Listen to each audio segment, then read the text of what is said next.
잘 잤다. 둔하고 센스 없는 줄 알았더니 침대는 잘 골랐단 말이야. 여보, 어제 온 소파도 너무 편하던데 소파는 어디 거야? 당연히 쇼앤이지. 편안함을 파는 사람들 쇼엔 소파도 출시했구나. 그럼 이제 침대도 소파도 당연히 쇼앤이지. 편안한 건 다 파는 거네. 역시 쇼앤이지. 세계 최초 신개념 어린이 매트와 친환경 소파도 곧 출시됩니다. 검색창에 쇼앤이지 또는 조중동부터 진보 언론까지 왜 유독 문재인에게만 가혹한가? 왜곡된 여론전의 숨은 음모는 무엇일까? 조기석 정치학 박사가 밝히는 왕따 정치의 실체와 7가지 비밀. 악의적 프레임에 맞서는 시민의 힘이 필요할 때 왕따의 정치학. 도서출판 위시다 마우스. 굶고 뛰고 땀 빼고 다 해봤다. 그래봐야 소용없었다. 다이어트는 결국 먹는 게 문제다!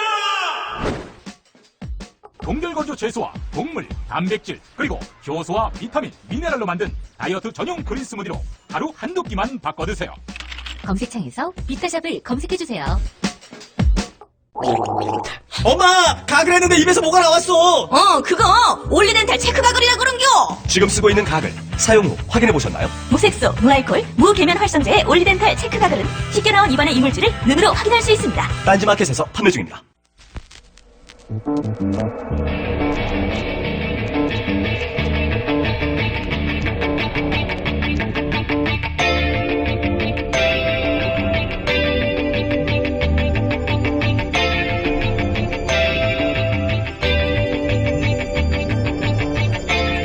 안녕하세요, 김호준입니다.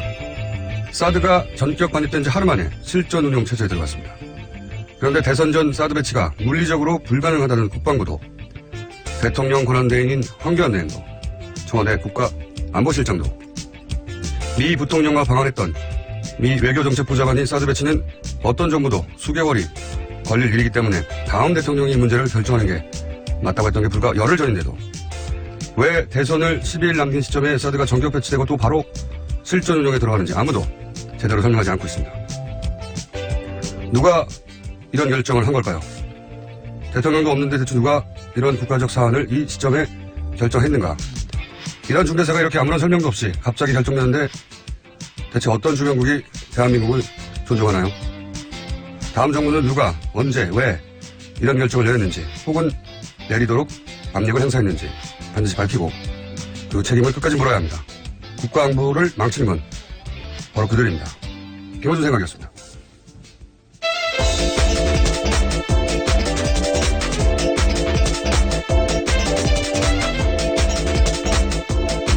시사인의 김은지입니다.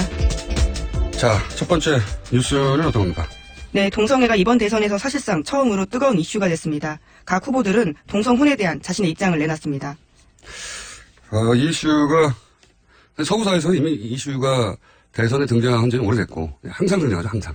특히 미국 같은 경우에는 매번 등장해서 이 이슈를 놓고 이제 진보 보수 공화당 민주당이 갈리고 기독교하고 하여튼 우리는 처음인데 이건 뭐 서구사에서 수십 년을 해왔던 이슈였습니다. 네, 물론 동성애 찬반은 아니고 동성혼 찬반에 대한 이슈가 아주 오래된 거죠. 네, 동성혼 찬반 네. 혹은 군대 내 동성애 네네. 합법 문제도 사실은 오래된 얘기고요. 네. 동성혼은 유럽에서도 일부 국가는 합법하고 일부 국가는 또 불법이고 하여튼 이 이슈는 오래된 이슈입니다. 드디어 우리 애초 이 문제를 제기했던 거는 인권의 차원이라기보다는 선거공학적 측면에서 이제 제기됐지만 여하간 이 이슈를 놓고 모든 후보들이 한마디씩 했죠. 네. 이건 그냥 후보들이 어제 내놓은 논평을 그 후보들의 발언으로 직접 들어보는 게 나을 것 같아서 저희가 컷을 준비했습니다. 들어보시죠. 동성애는 허용하고 말고 또는 뭐 찬반 그런 문제는 아니라고 봅니다. 어느 후보는 동성애를 허용하자고 하고 이런 이야기를 합니다. 그런 걸 쳐다보고 내가 그런 이야기 했어요. 하늘의 뜻에 관한다. 그래 하는 게 아니다. 찬성 또는 반대, 허용 또는 불허 사안이 아닙니다. 동성애를 합법화하는 그런 제도에 대해서 찬성하지 않습니다. 동성결혼도 축복받을 수 있도록 적극적인 이해와 이해를 구하려고 생각 중입니다. 네. 문재인 후보는 이제 본인의 입장을 좀 더 분명하게 정리를 한 것 같고요. 네. 그리고 홍준표 후보는 엄벌해야 한다고. 네. 네, 가능한 이야기는 아니라고 생각하는데요. 그런 네. 식으로 이야기했습니다. 이제 홍준표 후보가 계속 제 표현을 하면 기술, 예, 갈라치기 기술인 거죠. 예, 이렇게 예, 근데 혐오 발언 될 수 있는 말이어서요. 문제가 됩니다. 문제가 되는데 문제가 되냐 안 되냐가 이제 여기선 중요한 게 아닌 거죠. 홍준표 후보 입장에서는.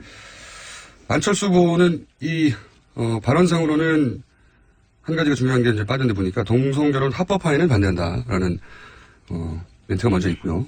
유승민 후보는 차별은 안 되지만 합법화해서 제도안으로 끌어들이는 건 찬성하지 않는다 이렇게 얘기를 했고, 심상정 후보는 동성혼 합법화하는 게 옳다. 사실은 오히려 조금 더 전향적이 됐어요. 예. 네, 국제적인 추세다 이렇게 이야기하고 있습니다. 네. 여기서 선명하게 전선에 섰다고 이제 진보 정당 입장에서는 반길 이슈죠. 예. 각각 이렇게 입장을 정리를 했습니다. 아마 오늘 있는 토론회에서도 뭐 한 번 이상은 반드시 등장하지 않겠는가. 네, 경제 관련이긴 하지만요, 나올 것 같습니다. 네. 무슨 관련이라는 건 별로 이때까지 보면 주제는 한 번도 중요한 적이 없었던 것 같아요. 그 주제는 절반 이하로 토론이 되고 대부분 본인들이 다급하게 생각하는 거 먼저 얘기하는데 또 사회자가 그냥 막지를 못하니까요. 대부분 막으려고 노력하지만 마이크를 꺼버릴 수가 없잖아요. 유일하게 손석희 사장만 그걸 적극적으로 제시했는데, 네. 이번엔 손석희 사장이 아니니까 남은 두 번의 토론은 본인들이 원하는 대로 발언하지 않겠나 싶습니다. 자, 그럼 각 후보들이 어제 유세 현장에서 했던 주요 발언들을 저희가 또 짚어보기로 했는데, 1번 후보는 어디에 가서 어떤 발언을 했습니까? 네, 문재인 후보는 어제 오후 경기 성남에서 유세했습니다. 그곳에서 공직선거법상 유세 참여가 불가능한 이재명 시장을 대신해서 부인 김혜경 씨가 지지 연설을 했습니다. 문재인 후보는 여기서 이재명 시장이 꿈꾼 적폐청산, 대개혁이 자신의 꿈이다 이렇게 밝혔습니다. 또 안철수 후보를 겨냥하는 말도 했습니다. 네, 뭐 성남이니까 당연히 거기 가서는 이재명 시장의 꿈이 자신의 꿈이다 이런 발언을 해야지. 그러면 이재명 시장의 발언은 내 꿈이 아니다고 그럴 수는 없잖아요. 당연한 발언인데 저희가 이제 다른 후보들도 상대 후보에 대한 공세 부분만 저희가 직접 후보의 발언으로 들어보시겠습니다. 국회의원이 40명도 안 되는 미래정당, 오로지 저 문재인을 반대해서 급조된 정당이 이 위기 상황 속에서 국정을 감당할 수 있겠습니까? 바른정당뿐만 아니라 자유한국당과도 연정을 할 수 있다고 하는데, 연정을 하든 협치를 하든 목통이 아니라 꼬리밖에 더 되겠습니까? 이게 이제 지금 현재 문재인 후보 캠프의 프레임인 거죠. 예.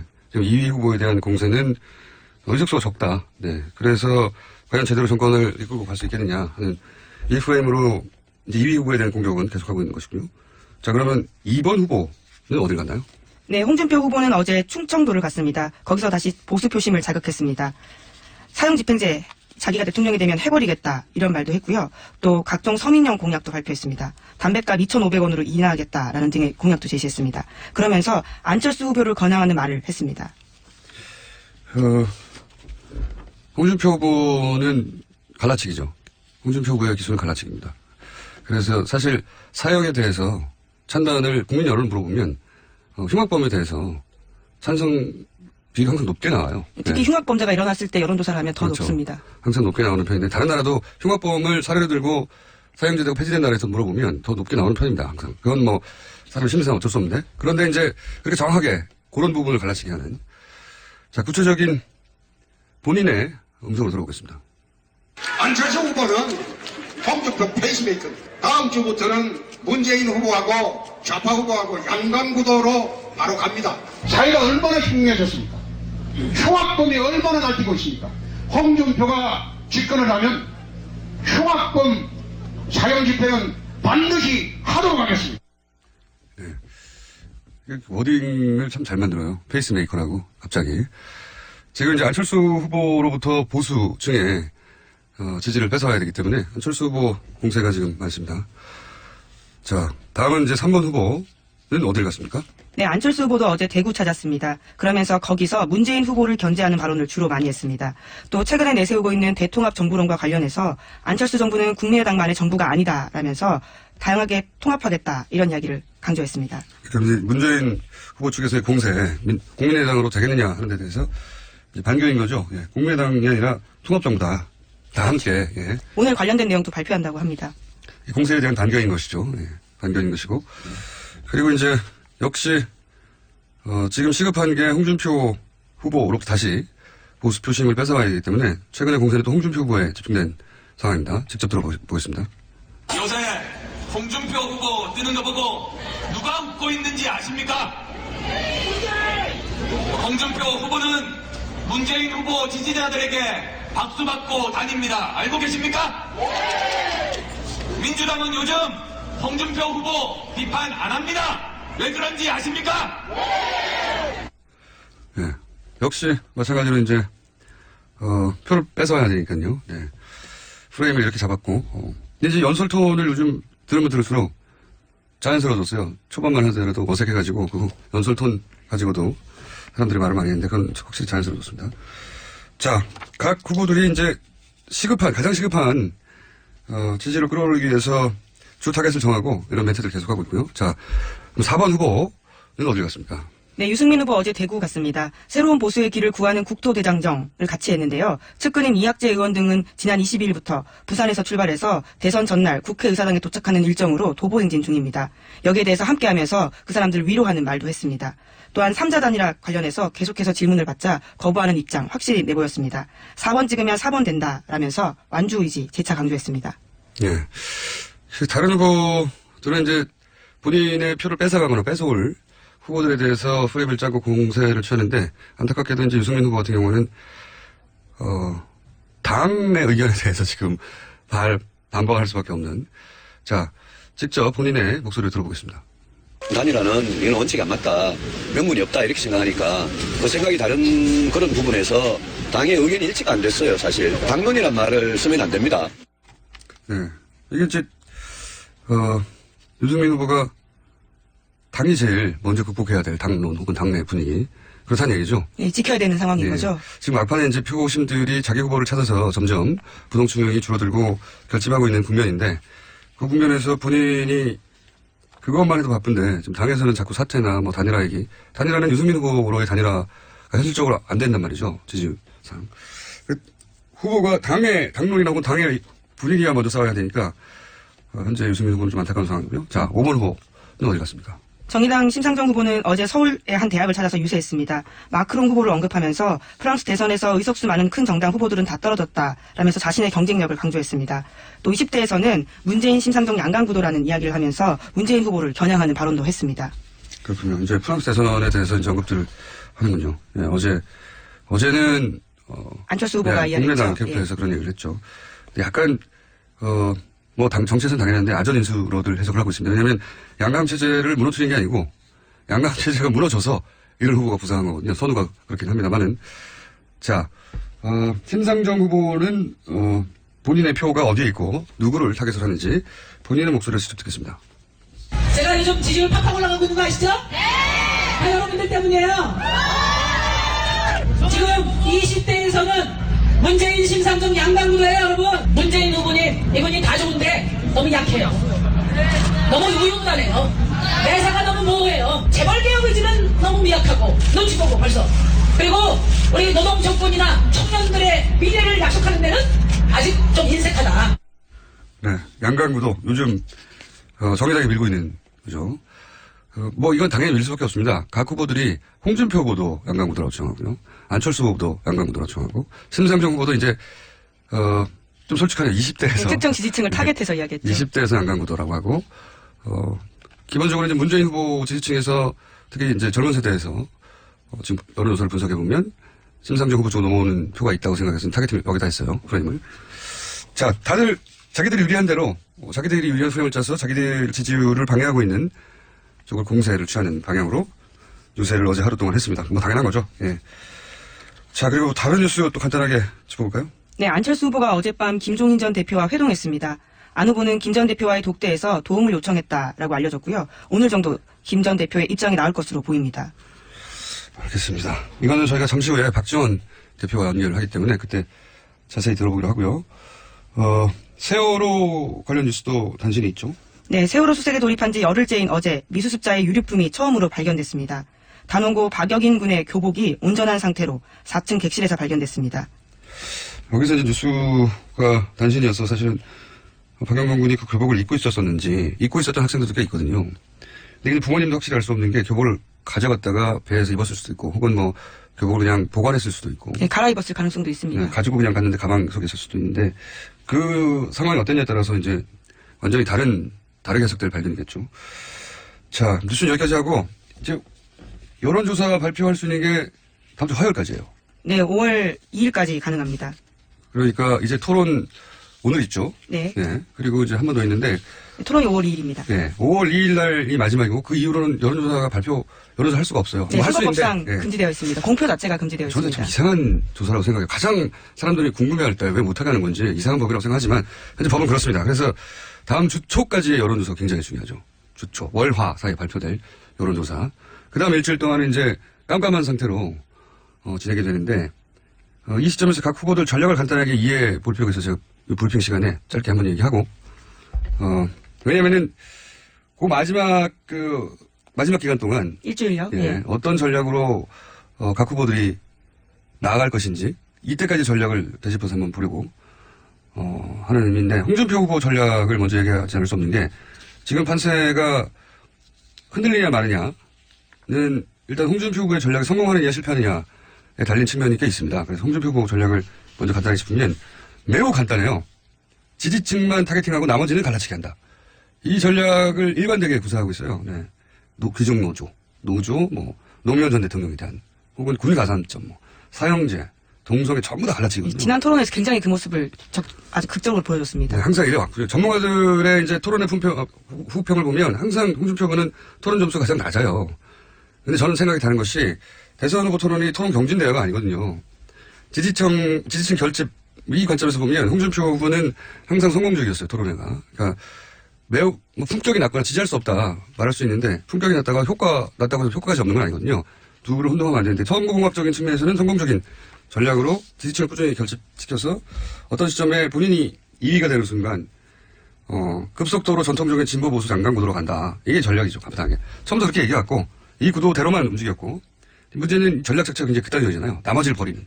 나머지를 배려하지 않는 거거든요. 상처를 입든 말든. 그래서 이제 안으로부터 보충이 떨어져 나와도 홍 후보 측이 원하는 속도와 정도로 2층이 흡수되고 있지는 않다. 홍 후보한테도 가긴 가지만 다른 후보 꼭 멈추거나 중간에 머물러 있거나 이 극단적인 전략을 선택할 때 이제 비용이죠. 네. 그런 것 같고 이 전략을 문재인 후보 지금 하고 연결해 설명해 보면 말씀하셨다시피 갈라치기 전략으로 군 가산점 남녀를 갈라치기 한 거죠. 동성애 이건 기독교와 그 외 갈라치기를 한 것이고 이 동성애 이슈는 애초에 문재인 후보가 대체적으로 다 찬성할 거라는 전제하에 들어간 공격이거든요, 이게. 굉장히 여러 차례 그날 물어봤습니다. 네. 그러니까 그래서 문재인 후보가 동성애 이슈 전반에 찬성할 경우에 아마 주말에 대형교회 중심으로 이 이슈를 유포하면서 크게 갈라치는 그런 전략이었을 텐데 문재인 후보가 이 법제화 부분을 처음에 반대하면서 전략이 사실상 원하는 대로는 안 돌아갔어요. 그렇죠? 다만 문재인 후보 스스로 법제화는 반대하고 인권 차별은 안 된다는 스탠스인데 이게 군대 내 동성합법 문제 얘기하다가 갑자기 동성애 찬반으로 점프해서 혼합 공격이죠. 혼합 기술. 예. 갑자기 혼합 기술을 들어가는 바람에 이 둘을 정확히 구분해서 대처를 못했다. 그래서 이제 홍준표 후보의 보수층 갈라치기는 실패했지만 어쨌든 예기치 않은 진보 유권자층이 파장을 만들었기 때문에 절반의 성공. 이제 참 아이러니한 거는 문재인 후보 측에서 또 바라보면 정치 공학적 관점에서만 보면 만약에 문재인 후보가 홍준표 후보가 원하는 대답을 했다면 남은 선거 기간 동안 이제 보수 개신교를 중심으로 해서 대대적인 공세를 들어갔을 거란 말이죠. 그래서 한편으로는 정치공학적 관점에서만 보면 다행인 측면도 있는 거예요. 예. 이게 좀 아이러니합니다. 그러니까 홍준표 후보가 원하는 대로 답하지 않았던 것이. 자, 그리고 또 한 번 판세를 흔들어야 하는 후보는 안철수 후보잖아요. 안철수 후보는 굉장히 심플하고 강력한 전략이었어요. 반문재인 정서가 강력하다. 이걸 받아갈 후보가 없다. 이거죠. 출발 지점은. 그래서 민주당 경선 끝나고 나서 이제 안희정 도지사나 이탈할 표를 잡고 그리고 양강 구도로 드라이브를 하면 갈 곳이 없는 보수의 보트피플이 올 것이다. 전략도 심플하고 강력했어요. 그리고 한 번 이렇게 딱 승기를 잡고 나서 계속 밀어붙이면 호남은 전략적 투표를 하기 때문에 될 사람이 안철수면 안철수로 갈 것이다. 그리고 보수 표시면 반문재인 정서로 통일시킨다. 심플한 전략이고 강력했습니다. 이 두 가지 전략의 성공을 방해한 것은 이제 일단 홍준표 후보죠. 홍준표 후보가 안철수 후보가 급상승할 때 한 3주간 철저히 자기 표만 지키는 전략으로 보수표의 마지노를 지켰어요. 안 무너진 거예요. 안철수 후보 입장에서 보면 무너져서 무의미한 지지율로 내려앉아야 되는데 두 번째는 토론 전략의 대실패다, 사실은. 이건 여러 번 나온 얘기니까. 왜냐면은 막판 한 2주 남겨놓은 상태에서 지지율이 토론 때문에 이렇게 출렁인 거는 뭐 다른 나라의 선거에서도 전례가 없거든요. 과연 남은 기간에 어떻게 뒤집을 것인지 전략이 중요한 상황이고, 그래서 아마 김종인 전 대표도 만났던 것 같고, 유승민 후보는 경제는 따뜻하게, 안보는 강하게, 여기도 역시 심플한 전략이었는데, 짧게 얘기하죠.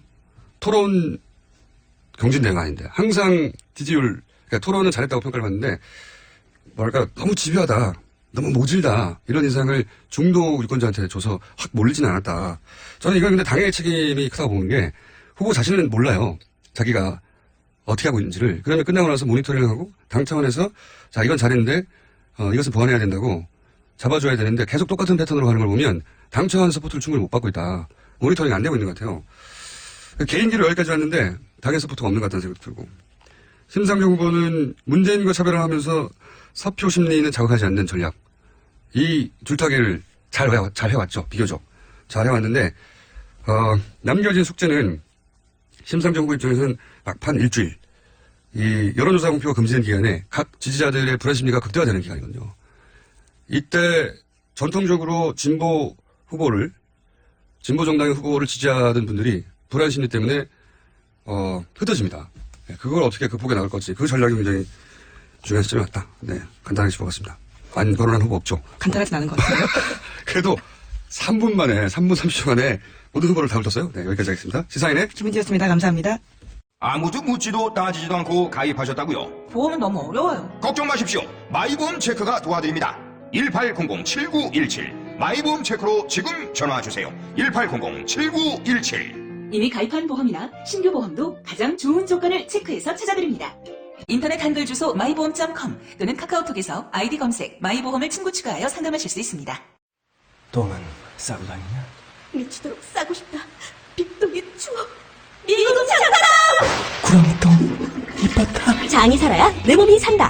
혈중 콜레스테롤 개선과 배변 활동에 도움을 주는 건강기능식품입니다. 빅동의 추억, 미궁 장사랑. 지금 검색창에 미궁 장사랑을 검색하세요. 골반 잡자, 바로 잡자, 바디로직. 허리 통증, 바로 잡자, 바디로직. 몸매 교정, 바로 잡자, 바디로직. 자세가 좋아지는 골반 교정 타이즈, 바디로직. 검색창에 골반 교정, 바디로직. 삐딱한 남성 골반, 허리에도 역시 바디로직입니다. 바디로직의 효과를 못 느끼셨다면 100% 환불해드립니다. 자세한 환불 조건은 홈페이지를 참조하세요.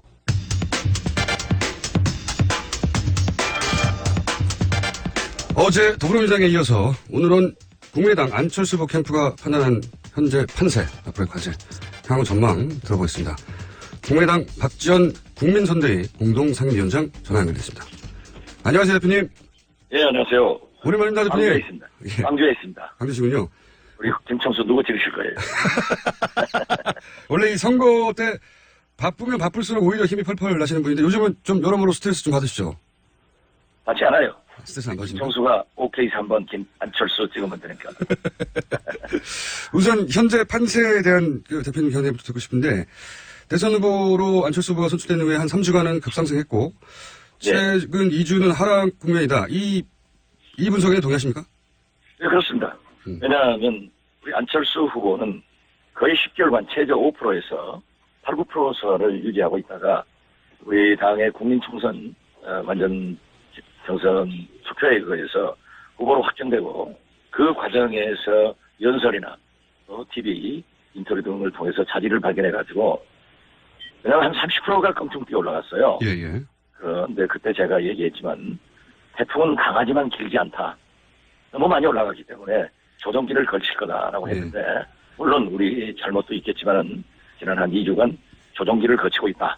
저는 그렇게 분석합니다. 뭐 조정 국면이 올 거라는 것은 모든 전문가들이 공통된 의견이었는데 지금 너무 조정 국면이 길어지고 또 조정 국면에서의 하락 기울기가 너무 가파른 거 아닙니까? 그렇지만 상대 후보인 문재인 후보는 그런다고 껑충 뛰는 게 아니거든요. 네네. 그 정도 선에서 꽉 묶여 있기 때문에 별로 확장성이 없어서 우리는 다음 주부터는 다시 좋은 지지도가 나타날 것이다. 그리고 마침내 문재인은 안 된다 하는 국민적 공감대와 문재인 공포증이 나오기 때문에 안철수 후보가 승리할 것이다. 이렇게 예측하고 있습니다. 먼저 이제 하락 국면에 들어간 원인은 어떻게 당내에서 분석하고 있습니까? 글쎄, 그 조정기도 좀 있었고요. 또 뭐 솔직히 TV 토론에서 기대하는 안철수가 아니었단 말이에요. 안철수 하면은 통합과 미래, 어떻게 민생을 살릴 것인가, 그러한 것을 기대했는데 그 많은 참 말쟁이들 속에서 말쟁이요? 내가 TV에 그냥 말려든 거예요. 그래서 우리가 선거대책위원회를 하는데 우리 천정배 공동위원장이 그분들하고 그런 토론을 하려면은 박지원 대표밖에 이길 수 없다. 그래서 우리가 다 웃었습니다. 여긴 제가 있었어야 돼요.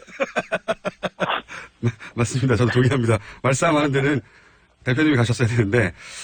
그분들이 어떤 분들이에요?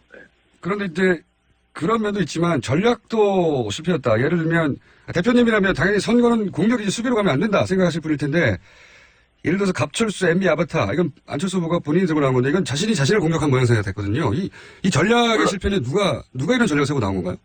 물론 저도 선거는 공격이다, 방어가 아니다, 이런 얘기를 했습니다. 그렇지만은 지금 현재 문재인 선거대책위원회에서 실제로 네거티브하는 문건을 제가 입수해가지고 발표했습니다. 문재인 캠프에서는 처음에는 그걸 인정하다가 지금은 오리발 내고 우리 게 아니다 라고 하는데요. 엄청난 네거티브 문자 폭탄을 내려놓은 거예요. 안철수는 갑철수다. 특히 호남에서 호남인들과 안철수의 이간질시키는 기가 막힌 그 네거티브 선전을 했어요. 그러니까 여기에 얼마나 많은 피해가 우리에게 왔는지 모릅니다. 심지어 MB 아바타다, 뭐다, 이런 것들 때문에 광주 같은 경우에는 선거운동을 할 수 없었습니다. 그러니까 제가 오니까 우리는 안철수 지지하는데 네거티브에 대한 확실한 해명을 해달라. 그래서 저도 목이 새라 광주 전남북을 다니면서 이미 한 70-80차례 유세를 했고 그걸 거의가 다 해명하는 데 끝났기 때문에 지금은 그런 게 없어진 것 같습니다.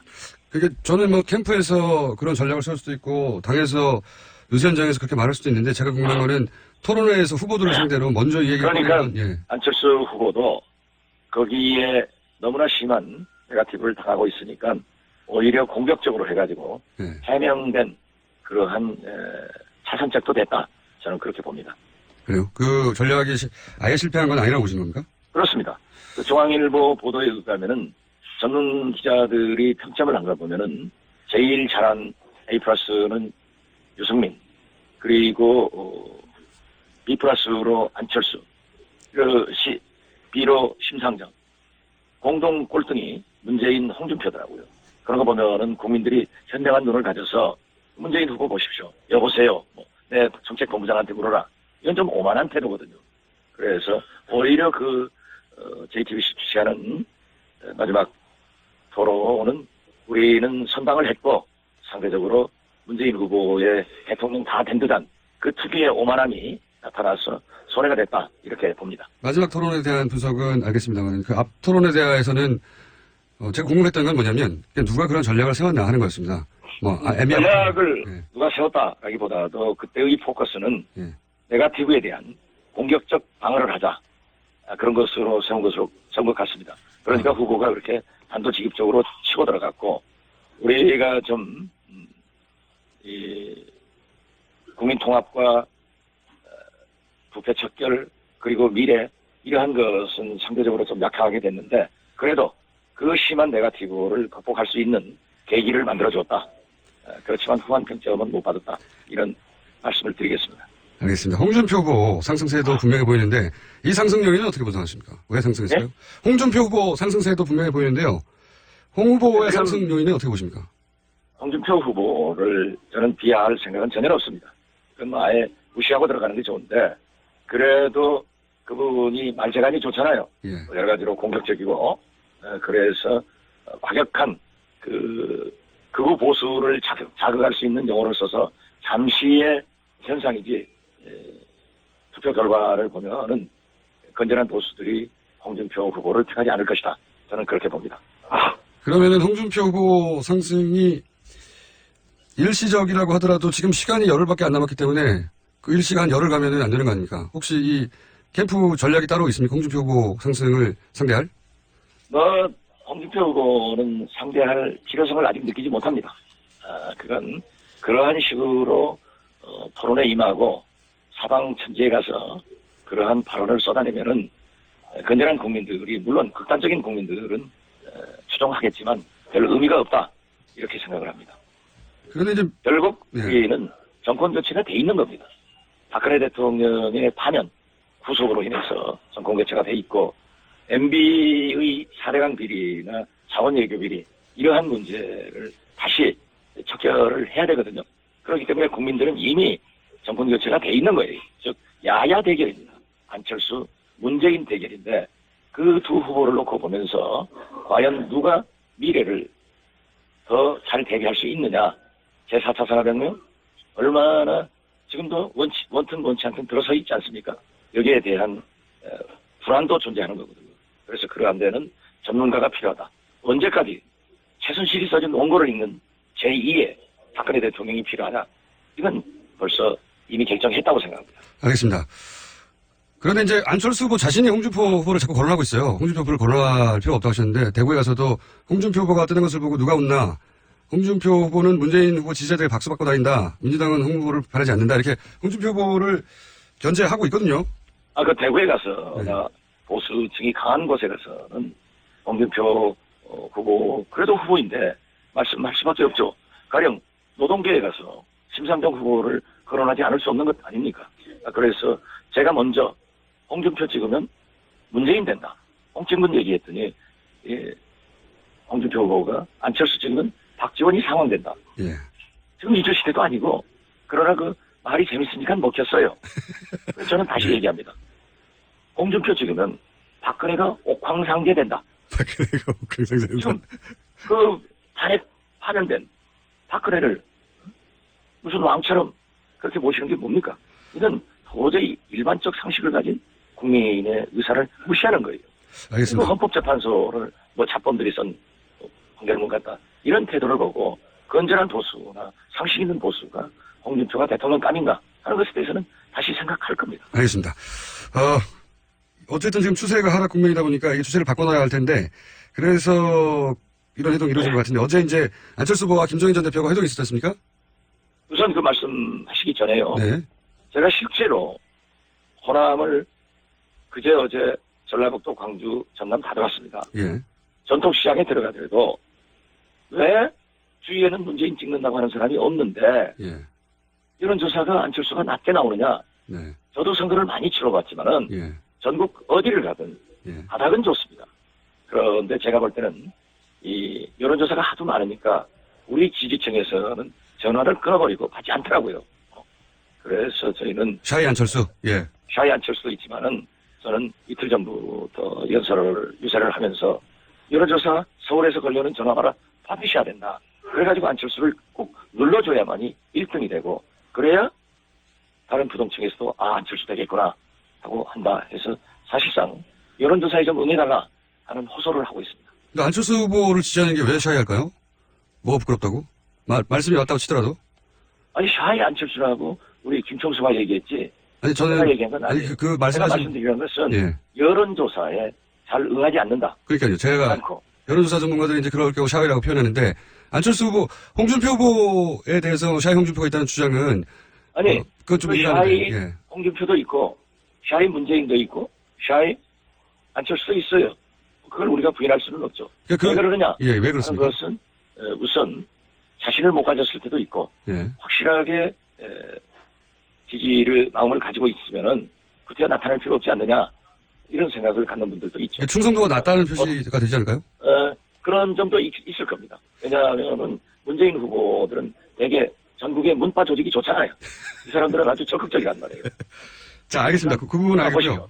자, 보십시오. 문재인 후보가 지난 2월 15일 전라남도 여수에 와서 총리는 호남 총리 주겠다. 그런데 어제 서울 방송기자클럽에서는 비영남 코드로 더 폭을 넓혀놨다고요. 이런 것에 대해서 굉장히 의심도 하고, 또 전직 국회의장은 불법 문건을 가지고 와서 호남의 인사차별을 받지 않았다 하고 했다가 이게 불법 문건이다. 그러니까 어디서 났느냐 하니까는 자기 비서가 집으로 배달한 것 복사해왔다. 이러한 불법 문건을 엄청나게 살포시키고 있는 것이 나타나는 거예요.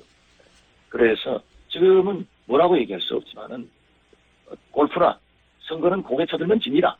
지금 문재인 후보 측에서는 다 됐냐 나는 행복하다 하고 문자들 보내는데 그게 오만이죠. 고개 쳐드는 거죠. 알겠습니다. 그 이야기는 충분히 제가 들었고요.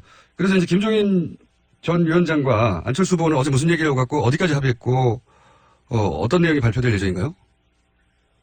제가 그제 저녁에 서울에 올라가서 그제 예. 아침 식사를 김종인 대표하고 했습니다. 예. 그리고 제가 그제 최명길 의원이 우리 국민의당에 입당할 것이다 해서 어제 입당식을 했어요. 네. 그리고 최명길 의원을 즉각 안철수 후보 유세팀에 합류시키려고 했는데 김종인 대표를 좀 만나서 설득을 하겠다 해서 어제 갔기 때문에 그 두 분 사이에 이루어진 얘기는 잘 모르겠습니다. 아, 직접 대화는 아직 공개가 안 됐군요. 그건 잘 모르겠어요. 저는 그제 아침 김종인 대표와 식사를 하고 그 내용을 안철수 후보와 충분히 토론을 했습니다. 전화로. 예. 서로 멀리 있기 때문에 전화 토론을 해서 어제 두 분이 만난 것으로 알고 있습니다만은 거기에서 저와 김종인 대표 간, 안철수 후보와 김종인 대표 간에 이루어진 대화는 예. 제가 알아도 얘기할 수 없는 아직 거고, 말씀하실 수 없다. 몰라도 얘기할 수 없는 겁니다. 몰라도 아마 모른다고 하실 수 없다. 안철수 예. 후보가 직접 말 당사에서 기자회견을 해서 그러한 얘기를 하지 않을까. 그렇겠죠. 예. 그럼 한 가지만 여쭤보자면 어떻게 됐든 예. 김종인 대표는 저에게 그런 말씀을 했습니다. 이미 보도되었습니다만은 예. 내가 새누리당 민주당 당정을 2번 가졌다. 그런데 이제 이 이상 정치를 할 것도 아니고 새로운 당정을 갖지 않기 때문에 입당은 아니다. 안철수는 돕겠다. 문재인 후보가 돼서는 안 된다 하는 공감대를 가지고 얘기를 하시더라고요. 그러니까 돕겠다까지는 입당 여부는 결정되지 않았지만 제가 받은 감으로는 예. 입당을 하지 않고 외곽에서 안철수를 지원한다. 이렇게 보시면 좋겠습니다. 알겠습니다. 저희가 듣기로는 오늘 굉장히 중요한 말씀 하실 게 하나 있다고 저는 내용은 모른 채 전해 들었는데 어떤 말씀이신지 준비된 게 글쎄요. 어젯밤 저도 네. 지금 광주에 있지만은 예. 우리 당 출입 기자들 한 20여 명한테 전화를 받았어요. 예. 오늘 그 안철수 후보가 기자회견 하는데 예. 거기에 김종인 대표와 함께하느냐? 함께하느냐? 그래서 저는 함께하지 않는 것으로 알고 있다. 예. 그리고 우리 당으로 입당하느냐? 입당까지는 하신다는 말씀이 김종인 대표한테 못 들었다. 네. 그러면 거기에 개헌을 굉장히 안철수 후보도 강조를 하는데 임기 단축. 예. 예, 임기 단축 얘기를 김종인 대표는 그 전에 예. 강하게 해왔기 때문에 포함되느냐? 그래서 저는 저와 안철수 대표 간에 나눈 대화나 또 제가 김종인 대표께 드린 말씀은 임기 단축 문제는 포함되지 않을 것이다. 알겠습니다. 이렇게 얘기했는데 그건 잘 모르죠. 제가 안철수 후보가 아니니까. 알겠습니다. 오늘 여기까지 듣겠습니다. 감사합니다. 우리 좀 찍어요. 한글도 남보다 빨리 깨치고 참 똑똑했는데 갈수록 실력이 뒤처지는 것 같아 걱정이에요. 혹시 초등학교 교과서 본 적 있어요? 어려운 어휘가 너무 많아요. 학교에서는 어휘 개념을 하나하나 설명해줄 시간이 정말 부족하잖아요. 그럼 어떡하죠? 내 아이의 어휘만큼은 내가 책임져야죠. 어휘 공부의 정석. 초등어휘 3천, 초등어휘 5천. 검색창에 초등어휘 3천을 쳐보세요. 김치는 맛있어야 한다. 아주 화끈하게 100% 국내산으로 16년 전통으로 햇섭 인증으로 화끈하게 맛있다. 화끈하게 통한다. 화통김치. 배추김치, 알짜김치, 총각김치, 깨잎김치, 깍두기도 화통. 검색창에 화통김치. 아우 맛있어. 또 떨어졌어. 너 또 입사 시험 봤어? 아니, 차량용 핸드폰 거치대 말이야. 여러 개 사봤는데 실패의 연속이야. 떨어지고 시야 가리고 운전석에서도 멀고 뭐 좋은 거 없을까? 싼 것만 찾으니까 그렇지. 제대로 된 거 하나 사서 편리하게 쓰는 게 더 낫지. 그런 게 있어? 그럼 있지. 1, 2, 3 할 때 2. 힘 세다 할 때 힘. 2 힘. 투 힘? 2배로 힘이 세다는 건가? 네이버 검색창에 2 힘을 검색해보세요.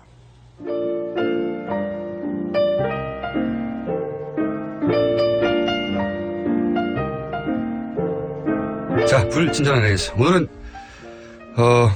뭐랄까, 코너가 마음에 안 든다고 온 문자 중에는 최대치를 기록하고 있습니다. 선거 기간에는 사실은, 마음에 들지 않으시더라도 모든 후보들에게 기회를 공평하게 드려가기 때문에. 자, 공장장의 불명확하고 꼬이는 발음 너무 마음에 들어요. 이런 분도 계십니다. 네. 취향은, 세상은 넓고 취향은 다양하다. 네. 공장장은 헤드폰이 머리띠네요. 두상이 크다 보니까 헤드폰 정도는 얇은 머리띠처럼 보입니다. 네. 그리고 오늘 계속 이런 이야기. 공장장 노트북이 너무 작아 보입니다. 배가 커서 그렇습니다. 배 앞에 있기 때문에. 자, 이런 문자가 왔네요. 황교안 맛 칼럼니스트 나오시나요? 제 옆에 앉아 계십니다. 네. 조용히 해주세요. 말 나오시면 안 되고요. 자, 이 외에는 오늘 문자는 코너에 대한 이야기들입니다. 네.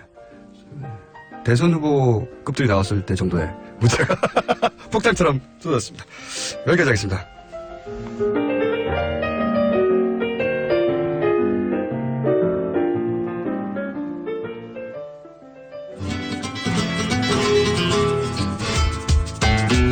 제가 황교익 마칼럼니스트를 황교안 마칼럼니스트라고 문자를 보내고 그대로 읽었습니다. 안파하고. 네, 죄송하다고 이야기해 주시죠. 네, 안 죄송하고요. 당사자가 있기 때문에. 근데 황교까지 똑같기 때문에 이거 많이 사람들이 헷갈려서 하죠, 요즘. 맞아요. 뭐 오보도 뭐 나온 적도 있고요. 그러니까 부지불식간에 입이 자꾸 튀어나옵니다. 저도 몇 번 실수한 적 있어요. 별로 기분이 안 좋습니다. 황교익입니다. 자, 모조리 다 무너뜨리려는. 근데 무너뜨리는데 이게 또 반론을 하기 힘든 게. 네. 단군 신화까지 거슬러 가지고 뭐 짧으면 100년, 200년, 길면 뭐 한 몇백, 1000년까지 막 거슬러 올라와서 얘기를 하시니까. 자, 오늘은 어떤 신화가 무너집니까? 요즘 대선 후보들이 뭐 여기저기 다니면서 이제 유세들을 하시는데. 시장 가죠, 시장. 그죠. 가장 많이 가는 데가 아마 재래시장일 것 같아요. 네. 재래시장 가서 가장 많이 먹는 음식이 어묵. 네. 그냥 그걸, 얼마 전에는 뭐 어떤 신문에서 그냥 어묵 먹는 장면 가지고 막 쫙 이렇게 엮어서 이렇게 글도 써놨던 걸 봤는데. 저도 기억하는 한 모든 대선 그리고 거의 모든 총선에 반드시 등장하는 장면이에요. 네, 그래요. 전통적인 유세 장면. 어묵을 서민의 음식 한 상징으로 이렇게 국민들이 인식할 것이다. 그리고 누구든 다 먹어봤을 음식이다. 그렇죠. 그러니까요. 그래서 평소에는 먹지도 않을 그런 음식을 시장에 가서 꼭 그걸 또 들고 이렇게 먹는 포즈를 취해요. 또 근데요. 저는 시장에 가는 게 마음에 안 들지만 가서 먹을 때 그림으로 나오는 것 중에 어묵이 이 꼬챙이가 있었으니까. 떡은 손밖에 안 보여요. 네. 꼬챙이가 있기 때문에 이게 그림이 나와서. 맞아요. 그럴 수 있어요. 이게 얼굴을 잘 잡을 수 있는 그런 음식 중에 하나이기도 해요. 떡볶이나 이런 것은 사실 그림이 잘 안 나올 수도 있죠. 손도 멀리 있고. 그리고 그 앞에 또 이렇게 냄비에서 이렇게 김인화물하고 올라오고. 그래서 계속 어묵이 따뜻한 그런 이미지를 줄 수가 있죠. 예전에는 사실 정치인들이 선거 유세할 때는 항상 그랬어요. 저는 아주 어릴 때 이 말을 기억을 하고 있습니다. 들었던 말인데, 나는 가난한 농민의 자식으로 태어나, 항상 가난한 집안 출신이라는 것을 강조를 했었어요. 맞습니다. 그래서, 우리 똑같은 처지에 있으니까 나를 뽑아주면 내가 당신들의 그 삶을 잘 살필 수 있다라고 이야기를 하죠. 근데 이제 그 말들을 못해요. 다들 이제 가난한 집안 출신들이 아니거든요. 한국에서 정치하려고 그러면 대체로 이렇게 좀 넉넉한 가정 출신들이 많아요. 이번 대선 후보들은 그래도 가난한 출신이라고 말할 수 있죠. 그래도 이제 조금 가난한 총선 후보 정도 되면 그렇게 힘듭니다. 네, 그렇죠. 국회의원. 그래서 이제 그걸 서민들하고 이렇게 정서적인 유대감을 강조하기 위해서 이렇게 시장에서 꼭 이렇게 어묵 들고 이렇게 먹는 거죠. 이걸 가장 잘하는 사람이 사실 뭘 시장에서 먹는 걸 이명박 전 대통령이 사실 그렇죠. 사실 먹방의 최대 수혜자는 사실 대선 먹방의 창시자. 근데 이렇게 잘 먹어주면 또 유권자들이 또 좋아해요. 꼭 특히 자식 같은. 어머님들은 밥 잘 먹는 걸 굉장히 좋아하시죠. 근데 이게 참 보기가 싫어요, 제 입장에서. 정치인들이 뭘 잘했다고 시장 가서 그걸 먹는 걸 이렇게 드세요 하고 주세요. 정치인들이 시장에 나타나면 사실 지금 삿대질 해야 될 상황이잖아요. 왜 나라 꼴 이렇게 만들었느냐. 강렬하게 무슨 요구를 해야 될 상황인데 그걸 또. 시장 상인들도 싫어한다고 해요. 많은 경우에. 연출하는 그런 게 많다고 이야기를 들었어요. 보통 제가 듣기로도 멈출 것도 정해놓고 어디서 맞습니다. 멈추고 무엇을 먹으며 그리고 그 이야기를 그 상인과 하고 왜냐면 갑자기 멈췄는데 하필이면 그 후보를 싫어하는 상인일 수도 있잖아요. 그럴 수 있죠. 그럴 수도 있잖아요. 어묵을 집어 던진다든가. 그래서 미리 섭외를 한다고 이야기를 들었습니다. 섭외를 한다고 하고 그런데 이제 그 외의 상인들은 장사에 방해가 되기도 하고 본인이 지지하는 후보면 그래도 반가울 텐데 모두가 다 오니까요. 지지하지 않는 후보들이 올 때는 굉장히 스트레스 받는다고.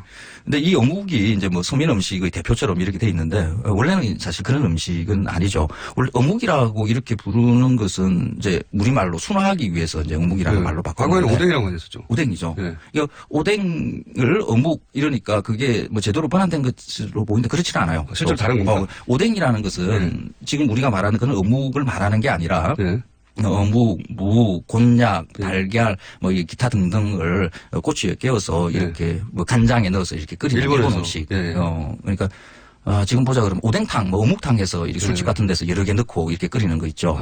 이제 그런 음식을 두고 오뎅이라 그러는 거죠. 꼬치 여러 가지가 꽂혀 있는. 그렇죠. 번역을 제대로 하려 그러면 뭐 어묵꼬치 뭐 이런 식으로 번역을 해야 되는 거겠죠. 근데, 원래 우리가 어묵이라고 부르는 것은 일본 말로는 가마보코죠. 근데 가마보코가 어묵이 되고 오뎅은 뭐 꼬치 음식, 뭐 어묵, 꼬침 이런 식으로 번역이 돼야 되는데 이제 좀 잘못돼 있는 정확히 1대1로 번역을 하자면 그렇긴 한데. 근데 일본에서도 사실 뭐 서민 음식 이 정도까지는 아니고 그냥 보편적인 그냥 음식이고요. 원래 시장 음식이라고 할 수 없는 겁니다. 그렇죠. 그러니까 어떤 경우는 약간 고급한 이런 음식이기도 하죠. 그 일본에 가면 이런 좀 고급한 어묵을 파는 데는 그냥 케이크 전문점처럼 막 이렇게 진열도 쫙 해놓고 뭐 이런 식으로 팔아요. 일본은 뭐든지 고급하니까 이건 다. 그렇죠. 근데 이 일본에서 온 음식인데 이제 일제강점기에 일본인들이 와서 이제 그런 공장들을 이렇게 이제 차렸겠죠. 처음에는 이제 사실 어묵이라는 게 지금 우리는 거의 튀기는 그런 방식의 어묵만 먹고 있는데 굽는 거, 찌는 거 이런 거 다 같이 이렇게 어묵이거든요. 그래서 그런 음식들을 일본 사람들이 공장을 차려서 만들어서 먹고 하던 걸 해방되면서 이제 한국 사람들이 그걸 다시 받았죠. 그러면서 굽고 찌고 하는 이런 기술을 이건 조금 고급스러운 기술이에요. 설비도 좀 있어야 되고. 그러니까 그건 약간 뒤로 미루고 그냥 튀기는 방식의 어묵만 이렇게. 그러면 그거는 예전에는 덴뿌라라고 부르지 않았습니까? 덴뿌라라고 불렸죠. 그 덴뿌라라는 말이 튀김이거든요. 그래서 이제 덴뿌라. 저 마산, 부산, 군산, 인천 뭐 이런 이제 바닷가 지역 이런 데서 많았죠. 그래서 예전에 사실 어묵이라는 말을 거의 안 썼고요. 그렇죠. 볶음은 덴뿌라라고 했고 가마볶고 덴뿌라 뭐 이런 말 리어카에서는 다 오뎅이라고 했고 그렇죠. 어묵이라는 말을 이제 굳이 우리말로 순화하냐고. 그 어묵도 사실 잘못 지은. 근데 정확하지는 않다는 말씀이죠. 묵은 아니죠. 묵은 그럼 뭐라고 해야 됩니까? 그냥 이 외래 일본에 대해서 우리가 나쁜 감정을 가지고 안 좋은 감정을 가지고 있으니까 그걸 자꾸 우리말로 바꾸려고 하는데 그래서 제가 항상 스레퍼는 스레퍼라고 우리말이 다르다고 슬리퍼하고 샌드위치를 우리가 다른 말로 부르지 않고 햄버거 뭐 이런 거 다른 말로 바꾸려고 하지 않지 않습니까? 그냥 그걸 그냥 오뎅, 가마볶고 그냥 이렇게 불러도 되지 않을까 이런 생각을 해요. 그런데 또 이렇게 이야기하면 친일이라고 또 이렇게 친일하고 멋있는 분인데 하여튼 그 용어가 정확하게 번역될 수 있는 것도 아니다. 그렇죠. 그래서 이거 서민의 음식으로 이렇게 막 들어오기 시작하는 게, 그 이전에는 사실 생선을 튀길 때 고래기름이라든지 정갱이 기름이라든지 돼지기름이라든지 이런 거 다양하게 썼었어요. 근데 그 기름이 그렇게 흔한 것은 아니었죠. 귀했죠. 그래서, 어묵도 귀한 음식이었어요. 그러니까 일제강점기와 1950년대, 60년대 초반까지는 그랬어요. 그런데 60년대 넘어가면서 아주 흔한 음식으로 만들어지거든요. 그 이유가, 식용유를 좀 값싸게 우리가 얻을 수 있기 시작하면서. 당시 동방유랑 이런 맞습니다. 기업들이 생기면서. 맞습니다. 그리고 그 어묵도 예전에는 그냥 생선들 아무 생선이나 잡으라 그러죠.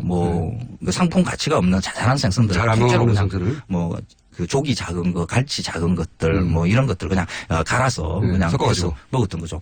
근데 싼 음식의 한 상징인 거죠. 그리고 사실 그 생선살만 들어가는 게 아니라 그 안에 다양한 또 밀가루가 또 들어가죠.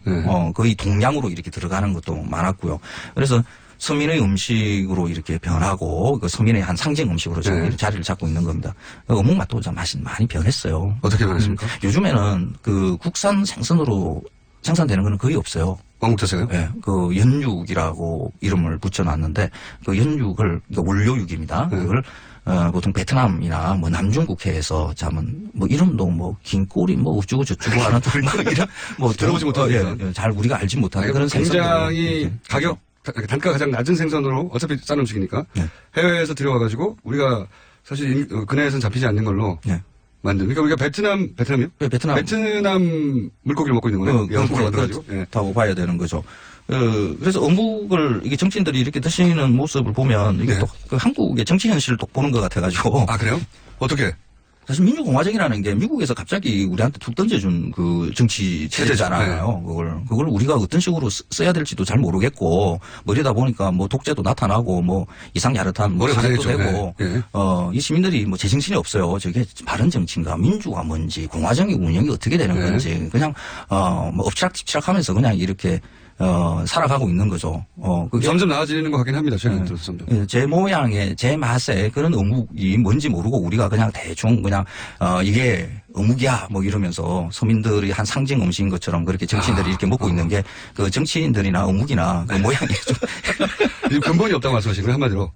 어떻게, 그 말을 어떻게, 제가 하고 싶었지만은. 입에 담지를 못했는데. 우리 정치체에서 수입된 후에 혼란도 겪고 아직 제대로 근본을 못 잡았는데. 예. 정치인들이 선거 때마다 먹는 어묵을 보면 우리 정치 현실과 닮았다는 생각을 이렇게 연결해서 연상하는 분은 대한민국에서 혼자실 텐데 아마도. 그런 식으로 제가 먹고 삽니다. 예.